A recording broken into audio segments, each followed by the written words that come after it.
Marilah kita berdoa.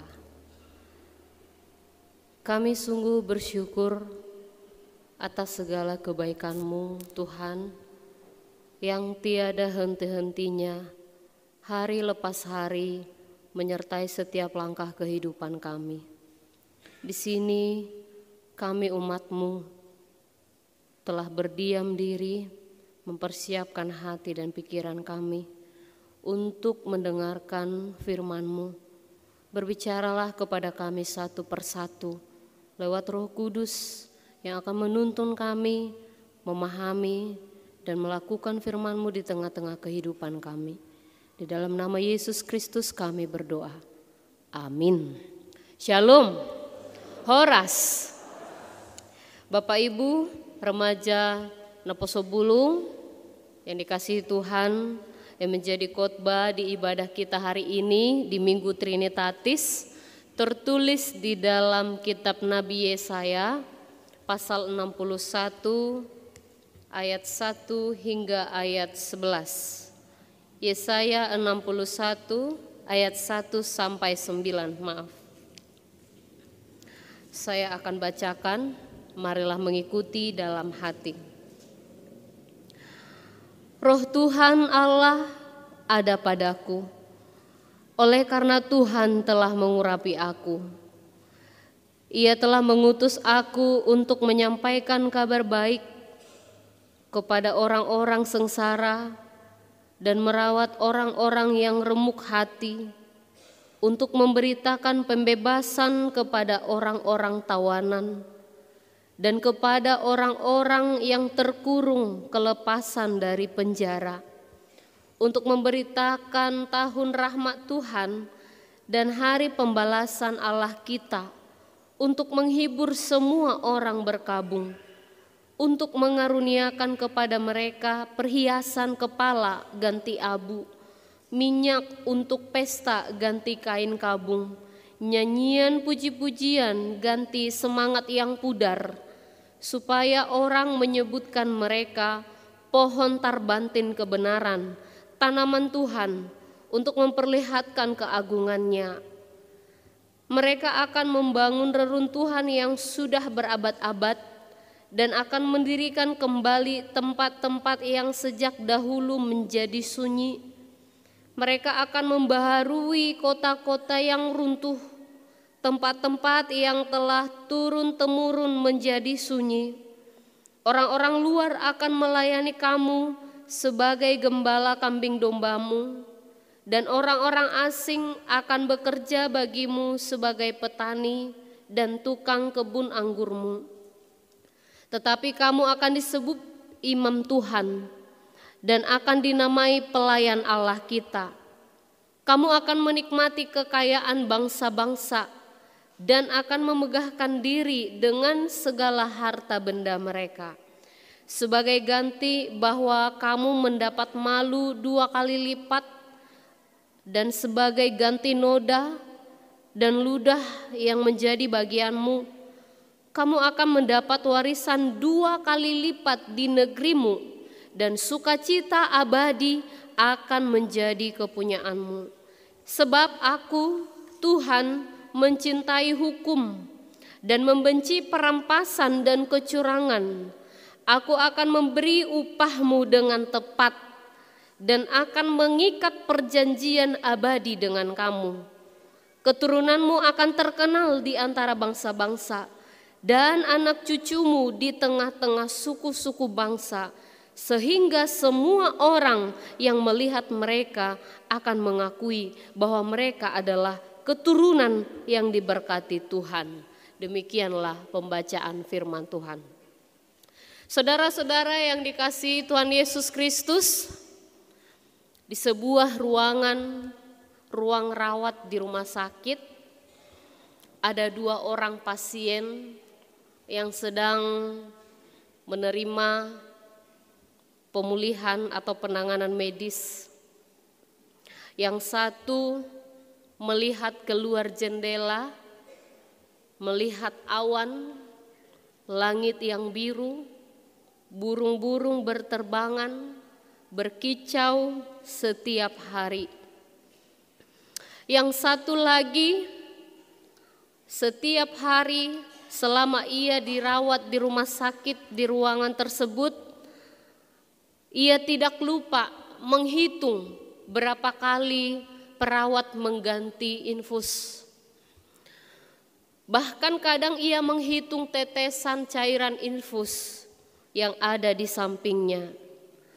Dia melihat jarum yang sudah tertancap di tangannya, dan ia melihat kembali tangannya ada yang sudah biru, lebam, dan tidak lupa juga ia mengingat dan bertanya kepada diri sendiri, mengapa saya harus ada di ruangan ini? 5 hari kemudian kedua pasien ini pun pulang karena sudah diputuskan oleh dokter bahwa mereka sudah bisa pulang dan sudah pulih kembali. Seminggu kemudian mereka bertemu dalam persekutuan di gereja, katakanlah di Punguan Ina Parari Kamis. Jadi setelah ibadah PA dan latihan kor, kedua orang yang tadi dirawat di rumah sakit membawa oleh-oleh karena mereka sudah sembuh dari penyakitnya. Dan sebelum mereka menikmati oleh-oleh, kedua inang tadi, pasien yang dirawat tadi, menyampaikan sesuatu hal pengalaman mereka selama dirawat di rumah sakit. Yang satu menceritakan kronologis peristiwa ia jatuh ke dalam penyakitnya. Ia menceritakan berapa kali perawat berusaha mencari urat nadinya sehingga tangannya harus gonta-ganti, diganti, mencari di mana yang lebih tepat nanti menancapkan atau membuat jarum infus. Terus dia lagi bercerita, makanan di rumah sakit tidak enak, kadang perawatnya jutek. Pokoknya selama 5 hari di rumah sakit ini kesan yang tidak mengenakan, ya. Berbeda dengan ibu yang tadi, yang saya katakan dia setiap hari melihat keluar jendela, melihat awan, langit, mendengar kicauan burung. Ia bahkan sebaliknya berkata di tengah-tengah persekutuan itu, dia mengatakan begini, 5 hari waktu saya di rumah sakit sepertinya adalah waktu yang sangat berharga bagi saya. Di sana saya dapat merasakan bagaimana Tuhan mengajarkanku tentang betapa mahalnya kesehatan itu. Kalau saya melihat bangun pagi, ya, saya melihat awan, saya mendengar kicauan burung, lalu setiap 3 kali sehari makanan dihantarkan, obat lagi, ada suster lagi, ada dokter yang besuk. Saya merasa perhatian atau penyertaan Tuhan itu sungguh nyata bagiku. Saat aku lemah, ada saja jalan Tuhan bagiku untuk menolongku. Jadi seorang ibu yang kedua yang memberikan kesaksian tadi menyampaikan waktu selama 5 hari di rumah sakit adalah waktu yang sangat berharga. Saudara-saudara yang dikasihi Tuhan Yesus, mungkin kita sudah dapat mengambil atau melihat di mana perbedaan kedua orang yang sama-sama menjalani pengobatan di rumah sakit selama 5 hari dan bagaimana mereka menyadari, bagaimana mereka menikmati hari demi hari meskipun kalau secara fisik mereka dalam keadaan lemah. Marilah kita menginang kembali melihat teks ini. Dalam kisah Yesaya pasal 61, kita diarahkan pada sebuah peristiwa bangsa Israel setelah kembali dari pembuangan. Mereka telah kembali dari pembuangan dan mereka telah dibawa oleh Tuhan Allah ke Yerusalem. Namun khotbah ini, cerita ini, kisah bangsa Israel ini lebih baik kita arahkan kepada anugerah Tuhan atas bangsa Yehuda. Kita tidak boleh terlalu banyak membahas penderitaan sehingga melupakan anugerah Tuhan. Memang benar bangsa Yehuda mengalami banyak sekali penderitaan. mereka ditawan, ya. Mereka harus hidup di negeri orang, dan ini adalah sebagai hukuman edukatif dari Tuhan selama 70 tahun, waktu yang tidak singkat, waktu yang sangat panjang. Namun di sana mereka memperoleh bagaimana cara Tuhan untuk menolong dan memulihkan kembali. Nah, itu sebabnya saudara-saudara yang dikasihi Tuhan, dari kisah cerita yang saya sampaikan di awal khotbah tadi, kita dapat memilih yang mana menjadi arahan khotbah kita pada hari ini. Sesudah menjalani masa hukuman 70 tahun bangsa Yehuda, Allah menunjukkan kuasa-Nya dengan membawa pulang umat yang dikasihinya. Dan babak baru akan segera dimulai di Yerusalem yang tidak seperti dahulu, tetapi mereka harus membangun lagi dari awal. Baik rumah tempat tinggal, ladang, bait suci, dan seluruh kegiatan di tengah-tengah kehidupan mereka harus dimulai dari nol lagi. Artinya mereka harus berjuang kembali, ya. Setelah Allah membawa mereka kembali dari pembuangan, mereka tiba di Yerusalem, mereka harus memulai hidup yang baru, babak yang baru lagi dengan penuh semangat dan mengingat pertolongan Tuhan, bukan mengingat peristiwa penderitaan demi penderitaan yang mereka alami. Saudara-saudara yang dikasihi Tuhan Yesus, yang pertama kita akan melihat dari khotbah ini, Allah membebaskan umatnya dari derita perbudakan. Dan dengan bebasnya bangsa Yehuda dari perbudakan, kini mereka kembali ke tanah leluhur mereka di Yerusalem. Mereka seiring dengan perjalanan waktu akan memperbaiki keadaan hidup yang ditopang dengan pertolongan Tuhan.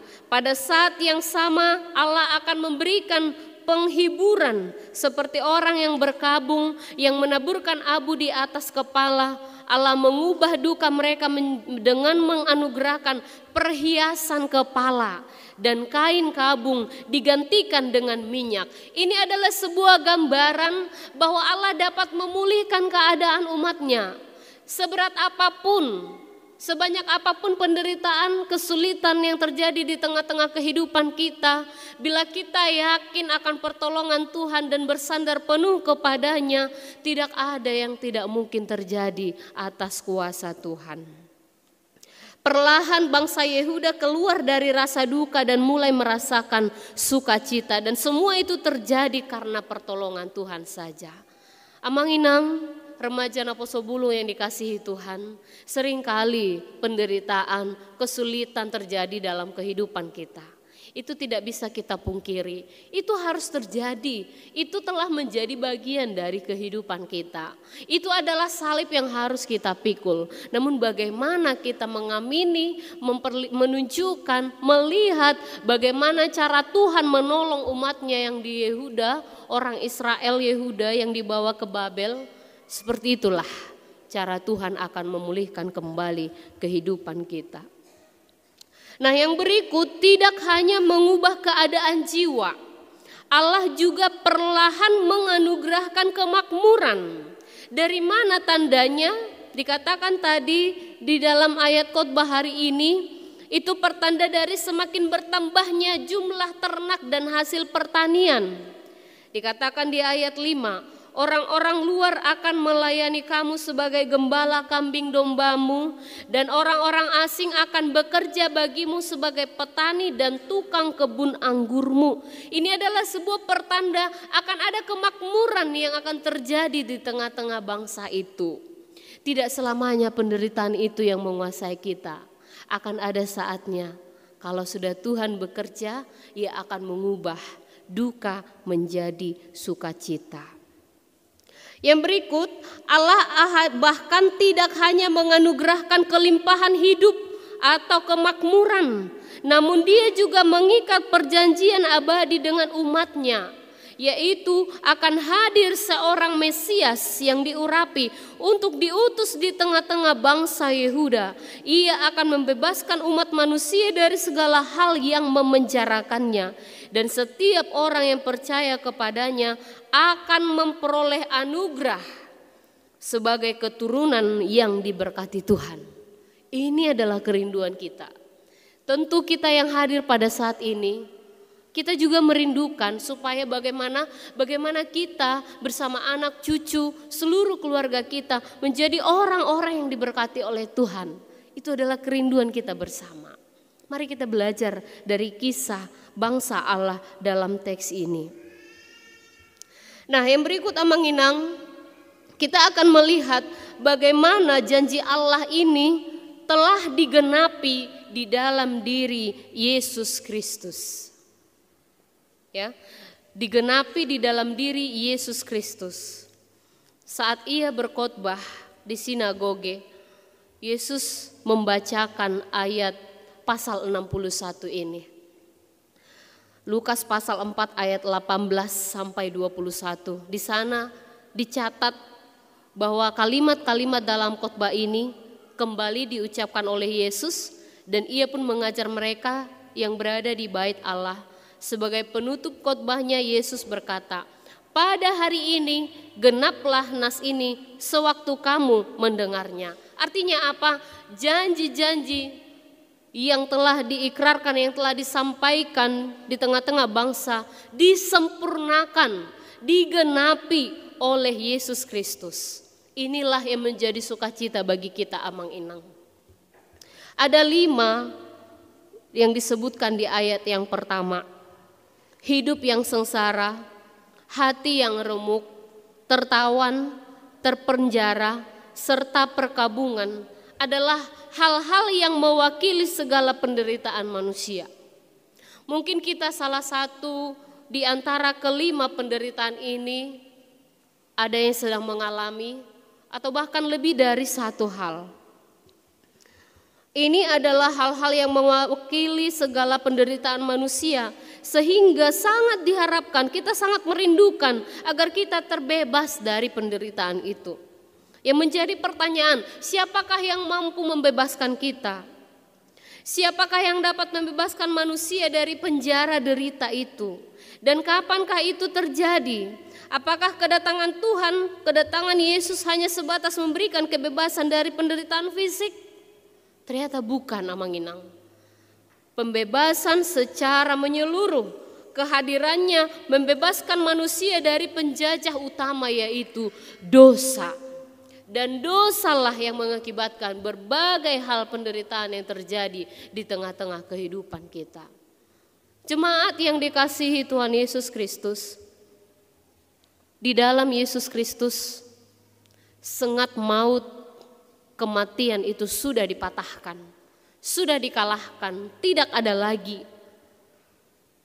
Oleh sebab itu, bagaimana kita menghidupi keselamatan itu?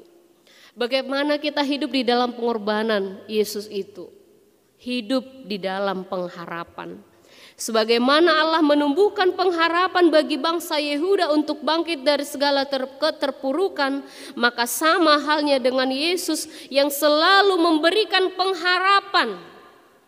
Tadi kita sudah baca, Amang Inang, di dalam epistel Roma pasal 5 ayat 1 sampai 5.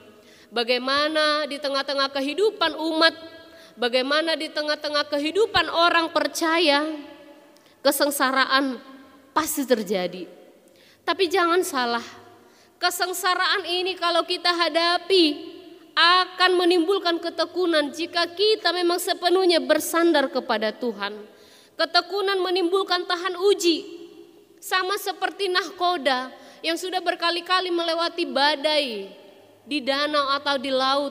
Dia sudah terbiasa dengan hal itu dan dia sudah tahu bagaimana cara menghadapinya. Nah, jadi dia tidak langsung mundur saat mengayunkan perahu atau membawa kapal, tapi dia menghadapinya sehingga timbullah tahan uji. Tahan uji menimbulkan pengharapan, dan dikatakan tadi pengharapan di dalam Tuhan tidak pernah mengecewakan. Tidak pernah mengecewakan. Karena apa? Karena pengharapan di dalam Tuhan adalah firman-Nya, yaitu ya dan amin. Apa yang difirmankan oleh Tuhan, apa yang sudah dijanjikan oleh Tuhan di dalam firman-Nya, di dalam sabdanya, barita nauli nasaita bege dipatok tong, dinyatakan, dipapatar di tonga-tonga ni pardalanan ni ngolutta. Saudara-saudara yang dikasihi Tuhan Yesus Kristus, penderitaan kita harus alami, kita harus hadapi. Bayangkanlah sebagai obat yang kita makan memberikan kesembuhan bagi fisik kita. Jadi kalau kita bertekun di dalamnya, kalau kita menghadapinya dengan penuh pengharapan di dalam Tuhan, Ia akan menunjukkan kuasanya di tengah-tengah kehidupan kita. Bagaimana Allah menumbuhkan pengharapan bagi bangsa Yehuda untuk bangkit dari segala keterpurukan, maka sama halnya dengan Yesus yang selalu memberikan pengharapan kepada kita supaya jangan menyerah, tetapi teruslah berjuang. Saudara-saudara yang dikasihi Tuhan Yesus Kristus, apakah kita semua di sini bisa membaca tulisan yang ada di belakang warta jemaat? Mungkin sebagian ya. Sebagian lagi bisa baca di soft file-nya di HP masing-masing. Saya akan membaca salah satu atau dua kalimat yang ditulis di sana. Berlarilah dalam keyakinan, berjuanglah dalam doa, dan percayalah bahwa Tuhan akan memberikan jalan keluar. Rencana Tuhan selalu lebih indah daripada yang kita bayangkan. Maka dari itu, percayalah dan tahanlah dalam iman. 3 kalimat lagi boleh Amang Inang baca di rumah ya. Ini menjadi sebuah peneguhan bagi kita.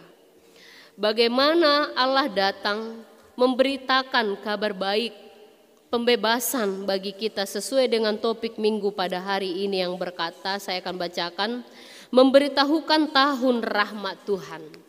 Saudara-saudara yang dikasihi Tuhan, yang terakhir sekali dari khotbah ini, dari tadi kita mendengarkan bagaimana cara Tuhan menolong kita, bagaimana cara Tuhan mengubah duka menjadi suka, dan bagaimana kita melihat penderitaan itu atau kesulitan yang kita alami, bukan menghitung penderitaan yang kita alami, tapi bagaimana kita mengalami suatu waktu penderitaan juga sebagai waktu yang sangat berharga. Cara Tuhan memulihkan kita, cara Tuhan menyembuhkan kita, cara Tuhan memperkenalkan kuasanya kepada kita.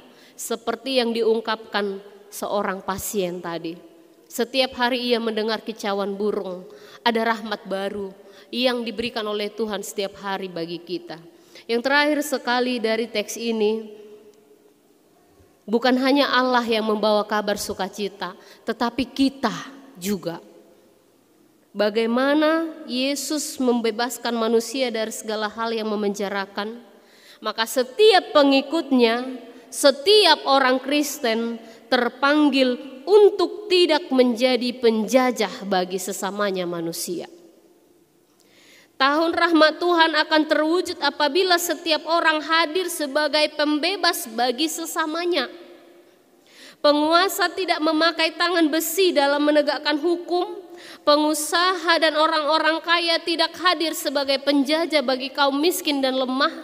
Bahkan alam pun harus kita bebaskan dari segala bentuk eksploitasi yang dapat merusak keberlangsungan umat manusia.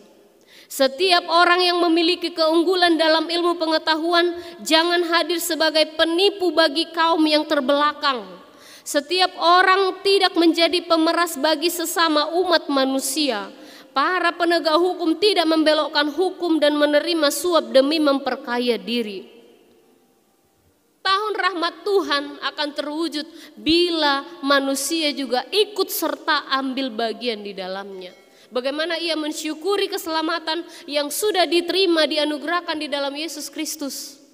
Maka kita juga terpanggil untuk melakukannya. Jangan menjadi penjajah bagi sesama manusia. Jangan menjadi pembawa penderitaan. Tetapi dimanapun kita berada, ingatlah visi misi HKBP menjadi berkat bagi dunia. Bah, HKBP duhita? HKBP. Apa visi misi HKBP yang menginang? Menjadi berkat bagi dunia. Kemanapun kita berada. Orang tua, ayah atau ibu, anak-anak, siapapun, kemanapun kita melangkah, hadirlah sebagai pembawa rahmat Tuhan, membawa berkat, Kita harus hadir sebagai keturunan-keturunan yang diberkati Tuhan untuk membawa kebebasan bagi alam dan umat manusia. Amin. Marilah kita berdoa.